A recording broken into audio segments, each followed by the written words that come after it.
In a dramatic escalation of the ongoing trade war, President Donald Trump's administration has announced a sweeping new tariff up to 245% on imports from China.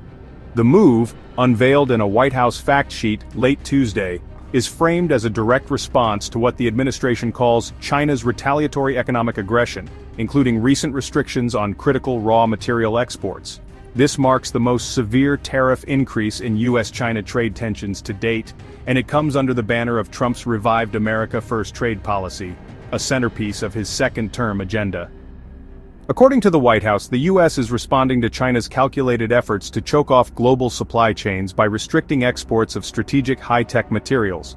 These include gallium, germanium, antimony, and more recently, 6 heavy rare earth metals and rare earth magnets, materials critical to sectors like semiconductors, aerospace, electric vehicles, and defense manufacturing. China's tightening grip on these resources is seen by Washington as an economic weapon, targeting America's most advanced and sensitive industries. China has not backed down.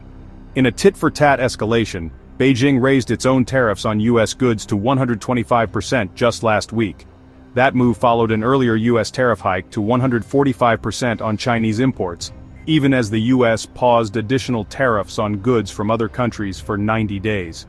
This escalation places U.S.-China trade relations at their most volatile point since the original trade war under Trump's first term.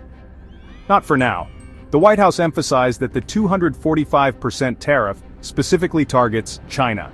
Over 75 other countries are currently in negotiations with the U.S. on individualized trade deals and are exempt from the latest tariff wave. This selective pressure is designed to isolate China while drawing others into bilateral trade agreements that align with Trump's protectionist goals. The administration has also launched a national security investigation into U.S. dependence on foreign-sourced strategic materials. This reflects broader concerns that reliance on nations like China for defense-related components could pose a direct threat to America's military and economic sovereignty. Trump's message is clear. Restoring domestic control over critical supply chains is now a national imperative.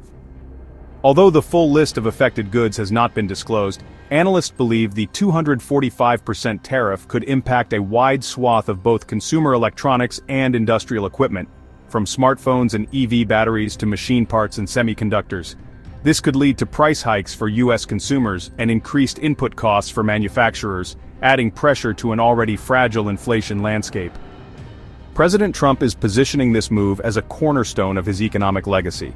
He argues that trade reform is essential to make America's economy great again, asserting that previous administrations allowed China to undermine U.S. industries for too long. His broader vision is to reshape global trade rules, force allies and competitors alike into new agreements, and restore America's dominance in strategic industries. The situation remains fluid. China has yet to announce any fresh retaliation to the 245% tariffs, but analysts expect some form of countermeasure, whether through additional tariffs, export bans, or regulatory pressure on U.S. companies operating in China. 关税战是美方发起的，中方采取必要的反制措施，是为了维护自身的正当权益和国际公平正义，完全合理合法。中方的立场一直很明确，关税战、贸易战没有赢家，中方不愿打，但也不怕打。如果美方真的想通过对话谈判解决问题，就应该停止极限施压那一套，停止威胁讹诈，在平等、尊重、互惠的基础上同中方对话。